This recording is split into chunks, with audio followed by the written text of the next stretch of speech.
Bismillahirrahmanirrahim. Assalamualaikum warahmatullahi wabarakatuh. Waalaikumsalam warahmatullahi wabarakatuh. Yang kami hormati Ibu Lilik Sri Wahyudi SPD MPD selaku Kepala Sekolah dan juga mentor kami.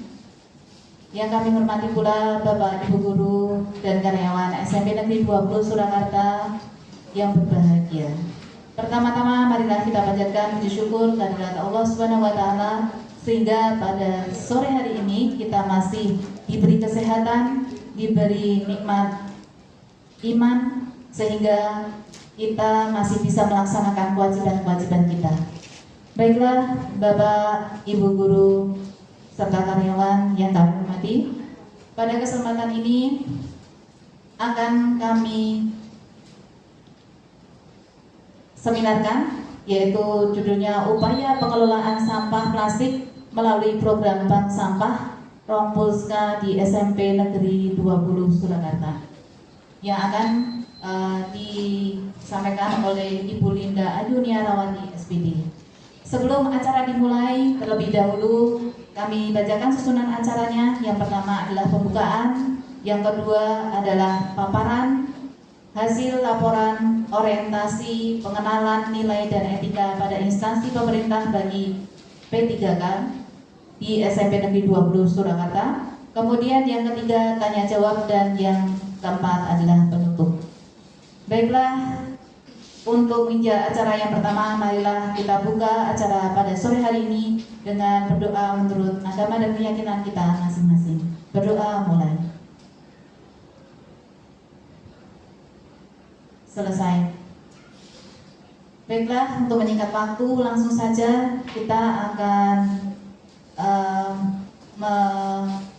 menyaksikan laporan orientasi yang akan dilaksanakan, yang telah dilaksanakan oleh Ibu Linda Ayuniarawati. Kepada Ibu Linda kami persilakan. Terima kasih. Assalamualaikum warahmatullahi wabarakatuh. Terima kasih Bapak Ibu yang sudah hadir dalam seminar pada siang hari ini. Di sini saya akan menyampaikan tentang laporan orientasi pengenalan nilai dan etika pada instansi pemerintah bagi P3K dengan judul Upaya Pengelolaan Sampah Plastik melalui Program Bank Sampah Rompulska di SMP Negeri 20 Kota Surakarta. Sebelumnya, saya sampaikan latar belakang diadakannya kegiatan orientasi bagi P3K ini, yaitu untuk bisa melaksanakan tugasnya dengan baik dalam pelayanan birokrasi yang profesional, maka sesuai dengan Undang-Undang Nomor 5 Tahun 2014 tentang ASN, dilakukan orientasi mengenai etika dan pengenalan nilai dan etika pada instansi pemerintah bagi P3K. Ya, jadi dalam kegiatan orientasi di lingkungan pemerintah Kota Surakarta itu meliputi pengenalan visi misi pemerintah Kota Surakarta, lalu ASN berakhlak, selanjutnya pengenalan struktur organisasi dan tata kerja, serta manajemen ASN dan pengenalan lingkungan kerja. Maksud dan tujuan dari kegiatan orientasi P3K ini adalah untuk membekali peserta dengan pengetahuan, sikap, dan perilaku tentang nilai dan etika pada instansi pemerintah dalam mendukung pelaksanaan tugas jabatannya dan pencapaian visi misi organisasi.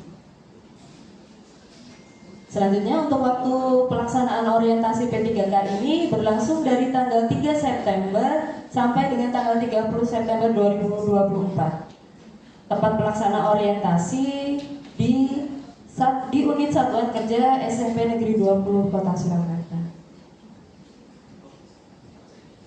Selanjutnya, ini sedikit kami sampaikan tentang nilai dan etika pada pemerintah Kota Surakarta.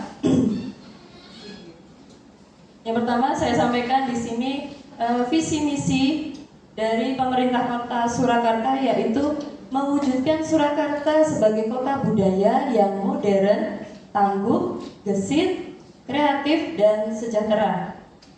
Selanjutnya untuk misi pemerintah Kota Surakarta ada 7, yaitu yang pertama meningkatkan kualitas kesehatan masyarakat yang tangguh, yang kedua memperkuat pertumbuhan ekonomi yang adaptif dan berkelanjutan, yang ketiga mewujudkan tata ruang dan infrastruktur kota yang mendukung kemajuan kebudayaan dan pariwisata.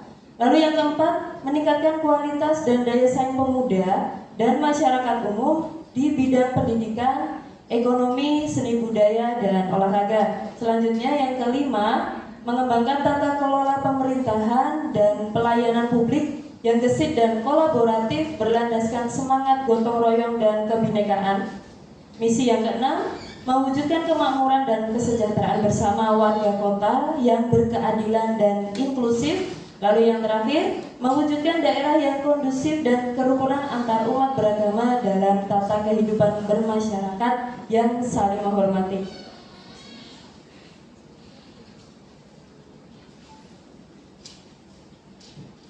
Selanjutnya, saya akan menyampaikan tentang manajemen P3K, yaitu penetapan kebutuhan, pengadaan, penilaian kinerja, hak dan kewajiban, gaji dan tunjangan, pengembangan kompetensi, pemberian penghargaan, disiplin, pemutusan hubungan perjanjian kerja, dan perlindungan. Lalu selanjutnya, untuk penilaian kinerja P3K dilakukan berdasarkan perjanjian kerja di tingkat individu dan tingkat unit atau organisasi dengan memperhatikan target, sasaran, hasil, manfaat yang dicapai, dan perilaku pegawai. Lalu tentang disiplin P3K, yaitu kesanggupan P3K untuk menaati kewajiban dan menghindari larangan yang ditentukan dalam peraturan menteri.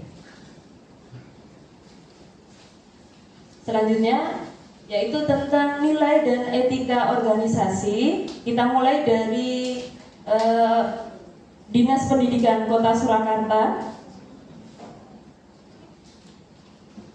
Tujuan dari Dinas Pendidikan Kota Surakarta yaitu terwujudnya masyarakat cerdas dan berkarakter unggul.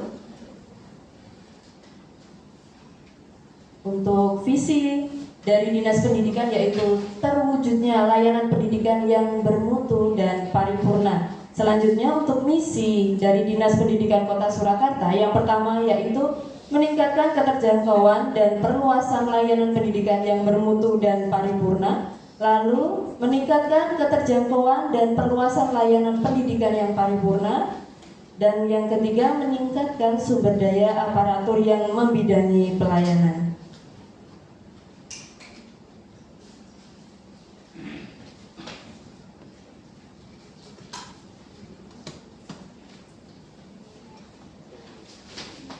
Selanjutnya kita ke satuan unit kerja di bawah Dinas Pendidikan Kota Surakarta, yaitu sekolah kita yang tercinta ini, yaitu SMP Negeri 20 Kota Surakarta.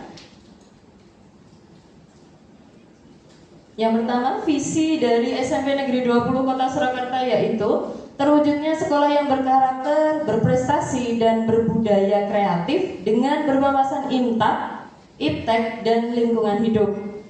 Selanjutnya, misi dari SMP Negeri 20 Kota Surakarta yaitu yang pertama mewujudkan nilai-nilai keimanan dan budi pekerti yang luhur. Lalu yang kedua, melaksanakan pembelajaran dan bimbingan secara efektif. Yang ketiga, efisien dan menyenangkan sehingga setiap peserta didik mampu berkembang secara optimal sesuai dengan potensi yang dimiliki. Yang keempat, mewujudkan prestasi akademik dan non-akademik yang kompetitif.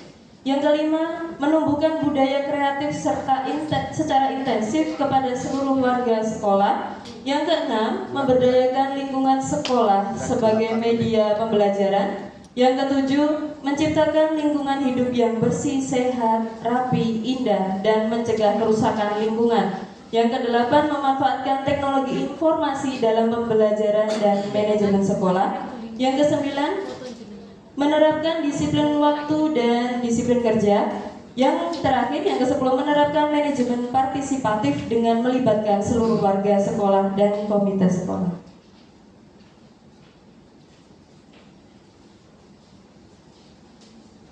Nah, di SMP Negeri 20 Kota Surakarta ini ada beberapa kegiatan yang menjadi pendukung visi dari sekolah ini, yaitu yang pertama kegiatan Jumat Karakter yang setiap minggunya nanti akan terbagi menjadi 4 kegiatan yang berbeda. Biasanya di Jumat pertama itu Jumat Sehat, bisa diisi dengan kegiatan jalan sehat. Lalu yang minggu kedua itu Jumat Religi, anak-anak beribadah sesuai dengan agama dan kepercayaannya. Lalu yang minggu ketiga, Jumat Karakter minggu ketiga yaitu Jumat Sehat, senam pagi. Lalu yang minggu terakhir, Jumat minggu terakhir yaitu kegiatan Puzzle Day yang sebagai salah satu kegiatan inovasi yang ada di SMP Negeri 20 Kota Surakarta. Lalu program kegiatan pendukung visi yang ketiga yaitu kegiatan ekstrakurikuler. Nah, di sini terdapat banyak sekali kegiatan ekstrakurikuler di SMP Negeri 20 Kota Surakarta yang dilaksanakan di luar jam pelajaran, jadi setelah KBM. Lalu yang keempat, pembiasaan peserta didik untuk membawa botol minum atau tumbler sendiri, ya, sebagai bentuk dukungan dalam program sekolah adiwiyata.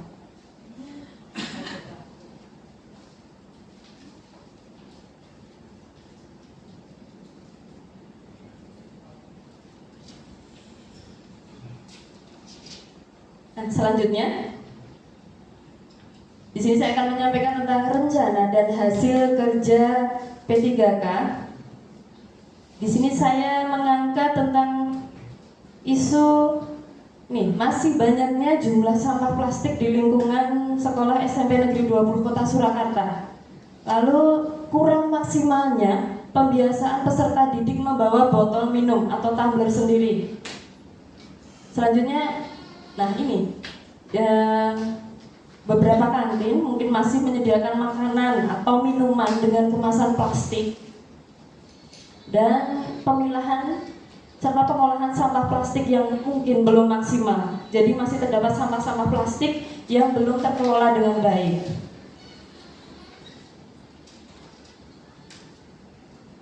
Nah, di sini isu yang saya angkat yaitu perlunya pengelolaan sampah plastik di lingkungan sekolah SMP Negeri 20 Kota Surakarta.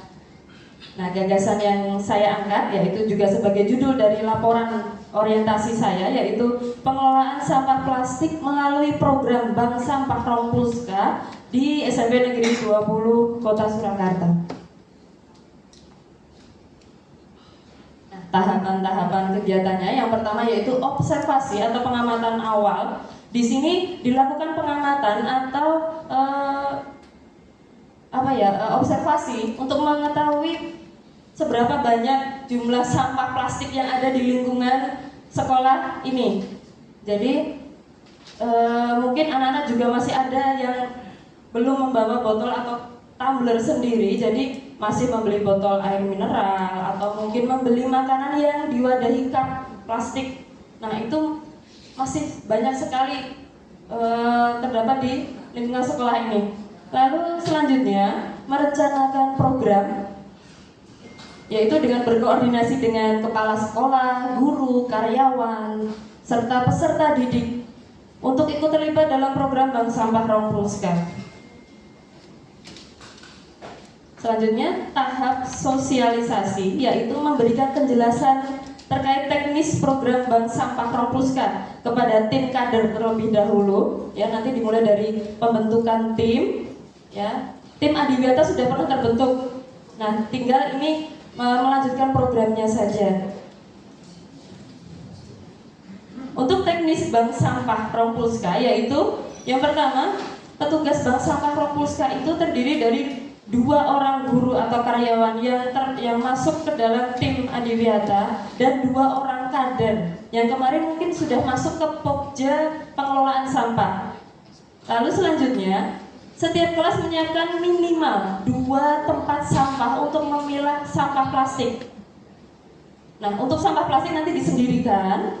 Lalu untuk sampah yang non plastik atau mungkin sampah organik itu juga disendirikan lagi. Nah, untuk pemilahan sampah ini bisa menggunakan tong-tong sampah yang sudah ada atau memanfaatkan ember cat bekas sebagai tempat pemilahan sampah.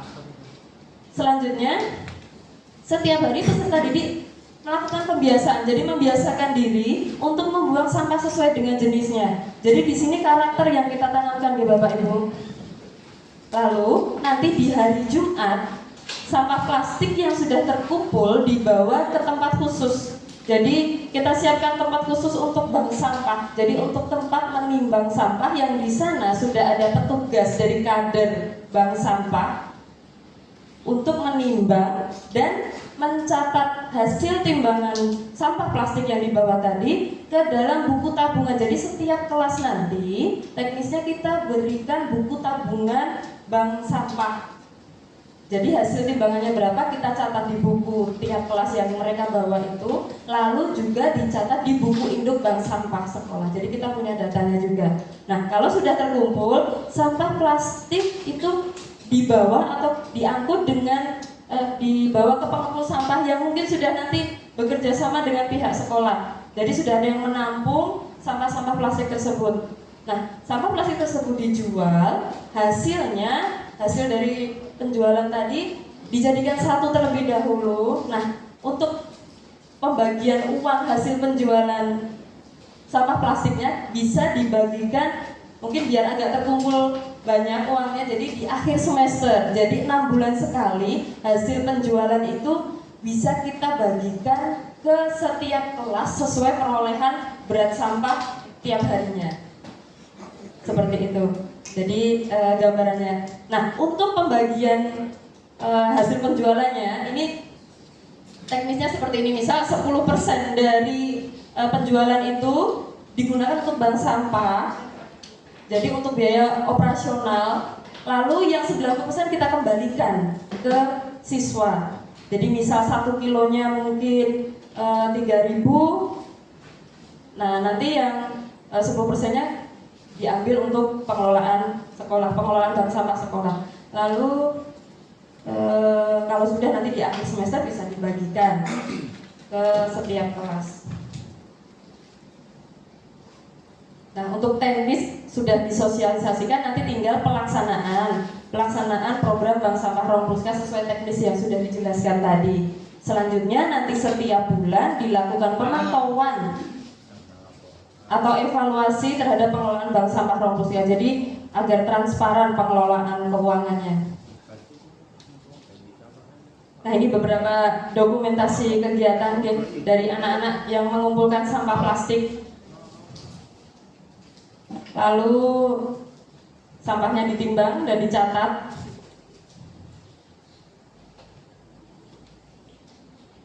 Nah, selanjutnya terkait inovasi yang saya sampaikan tadi, selanjutnya untuk rencana kerja jangka menengah terkait inovasi bank sampah Rompuskas, yaitu untuk di tahun pertama pelaksanaan program bank sampah Rompuskas. Jadi kita fokus untuk pembiasaan karakter ke peserta didik untuk pemilahan sampah, pelaksanaan bank sampah ya. Untuk tahun kedua kita bisa memanfaatkan sebagian hasil sampah plastik, misalkan botol bekas itu bisa dimanfaatkan sebagai barang yang bermanfaat, suatu karya atau mungkin sebagai pembelajaran. Lalu tahun ketiga pemanfaatan hasil penjualan sampah plastik di bank sampah Rompuskas untuk kesejahteraan sekolah, misalkan untuk membeli alat-alat kebersihan kelas atau apa.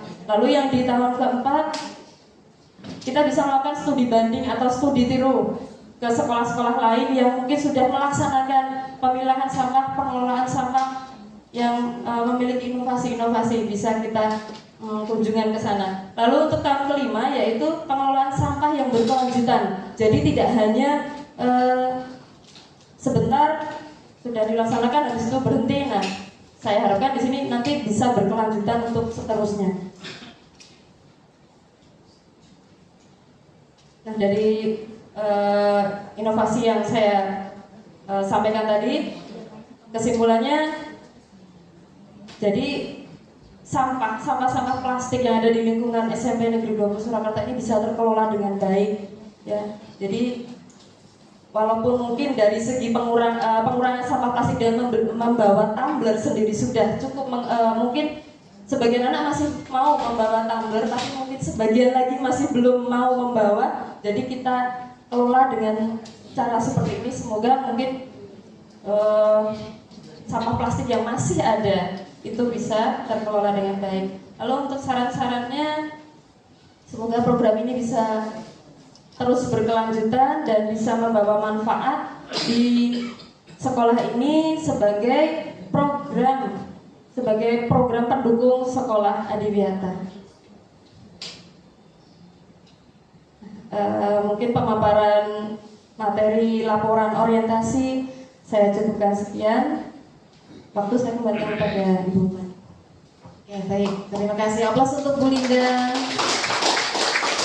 Mungkin tadi paparan yang cukup menarik tentang bank sampah. Baiklah, untuk acara berikutnya adalah dari peserta seminar. Dimohon untuk memberikan masukan, saran, atau mungkin memberikan pertanyaan kepada pemateri. Monggo Bapak Ibu, kami persilahkan.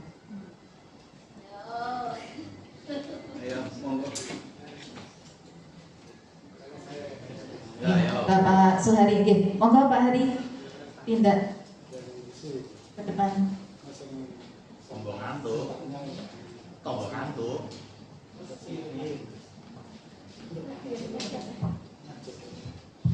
Terima kasih untuk semuanya waktunya. Jadi terima kasih sudah mengamati tadi paparan dari Kak Linda. Itu sangat menarik. Itu merupakan angan kita sepanjang tahun. Mengatasi sampah itu sampai sekarang ternyata sudah masih sulit.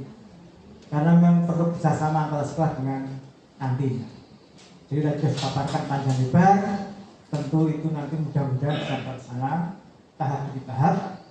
Yang sekarang yang masih menjadi masalah adalah kita harus kerjasama antara anak, guru, wali kelas dan semuanya untuk pemilahan sampah.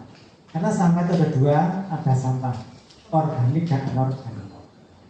Tapi ternyata sekarang ya banyaknya sampah anorganik, yang organik jarang, kecuali dari pohon itu langsung disapu. Tapi yang plastik jadi masalah. Untuk itu saya sangat setuju diadakan pemilahan sampah. Tapi yang kita butuhkan sekarang, ketika sampah dipilih, kita butuhkan tempat penyimpanan sementara. Saat ini kita belum punya. Jadi nanti mudah-mudahan kalau sudah berjalan, nanti bisa membuatkan gudang sementara untuk penampungan sampah, penimbangan sampah. Karena tidak mungkin dari Tiara ke sini ambil sampah, tidak mungkin tiap hari. Jadi kita timbang, nanti kita simpan dulu berapa, kalau sudah banyak kita baru bekerja sama dengan luar. Nah, jadi saya terima kasih, mudah-mudahan nanti bisa terasa Bunda ya, karena sudah lama itu sampah ini anak-anak sudah dari pihak kami sarankan supaya buat tumbler anak-anak, tapi kenyataannya juga anak-anak susah.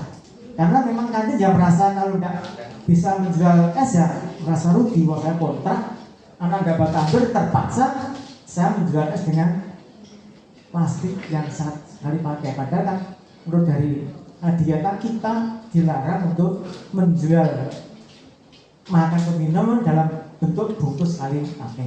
Tapi realitanya ya bagaimana? Sebuah sinyal aman. Rento pakai mutung ya dodol. Nah di itu ternyata ya hanya tidak di merupakan luas. Ini salah satu jalan yang kita sarankan tidak, tapi setelah terjual ya kita olah, kita manfaatkan dan menjadikan tadi nilai tambah bagi sekolah. Di samping edukasi, anak bisa mengolah sampah itu memilah, edukasi. Yang kedua nilai tambah bisa kita masukkan sebagai untuk pengelola dan untuk kas sekolah, untuk kelas. Terima kasih, itu saran saya, mudah-mudahan nanti bisa ada pemilihan sampah tadi. Terima kasih. Terima kasih Bapak Suhari yang telah memberikan saran dan masukan. Mungkin ada tanggapan dari Ibu Linda, monggo. Ya, terima kasih untuk saran dan masukannya dari Bapak Hari. Jadi memang kalau membawa tumbler sendiri anak-anak belum maksimal, sedangkan dari kantin juga mungkin belum istilahnya belum sejalan dengan program kita. Jadi ya mau tidak mau kita harus mencari solusi, kita harus mencari jalan tengah. Jadi mungkin sampah plastik yang sebenarnya mungkin juga sudah berkurang karena dengan adanya program membawa tumbler sendiri, tapi masih tetap ada sampah plastik yang ada di lingkungan sekolah. Jadi Ya, kita cari jalan tengahnya, kita olah, kita kelola, juga nanti bisa bermanfaat untuk seluruh warga sekolah. Itu. Terima kasih. Demikian tadi tanya jawab, saran juga dari para peserta seminar. Untuk berikutnya adalah masukan, saran atau mungkin pertanyaan dari mentor kepada Ibu Didi. Kami persilakan.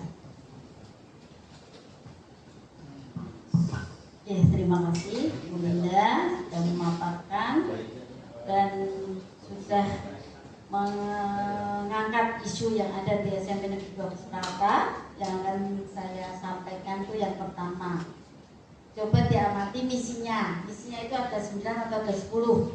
Jadi nanti yang satu dan satunya jangan berbeda. Ya, karena di SMP Negeri 20 ya sama-sama. Kemudian yang kedua, terkait dengan tadi yang disampaikan Bu Linda, itu terkait dengan isu tentang sampah. Memang itu program yang bagus, penyelesaiannya pun juga sudah optimal. Hanya aktualisasinya yang mungkin belum optimal ya. Untuk kedepannya, karena waktu panjenengan hanya sebentar, yaitu hanya beberapa, tidak ada 1 bulan ya untuk mengikuti MOC ini, sehingga untuk aktualisasinya mudah-mudahan kedepannya menjadi pembelajaran habituasi, karena terkait dengan habituasi mensi itu ya, mudah-mudahan bisa terlaksana dan bisa membawa kita untuk menyelesaikan isu yang panjenengan. Matur nuwun, saya kira itu saja cukup. Assalamualaikum warahmatullahi wabarakatuh. Waalaikumsalam. Oke, terima kasih untuk masuknya Bu Lili. Saya juga berharap, kami semuanya berharap inovasi yang mungkin saya paparkan tadi bisa benar-benar terlaksana dan menjadi pembiasaan karakter bagi anak. Program ini bisa berkelanjutan sehingga program sekolah adiwiyata juga bisa terlaksana dengan baik. Terima kasih.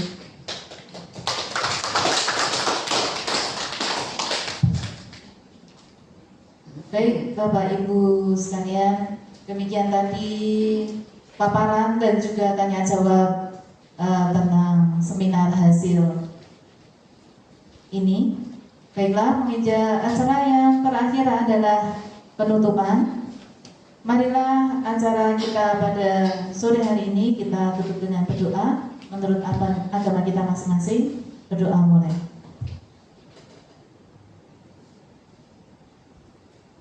Selesai. Terima kasih kami ucapkan kepada Bapak Ibu guru semua dan karyawan juga Ibu Kepala Sekolah atas kehadirannya dan atas partisipasinya dalam acara ini. Kami mohon maaf apabila ada kekurangannya. Terima kasih. Wassalamualaikum warahmatullahi wabarakatuh.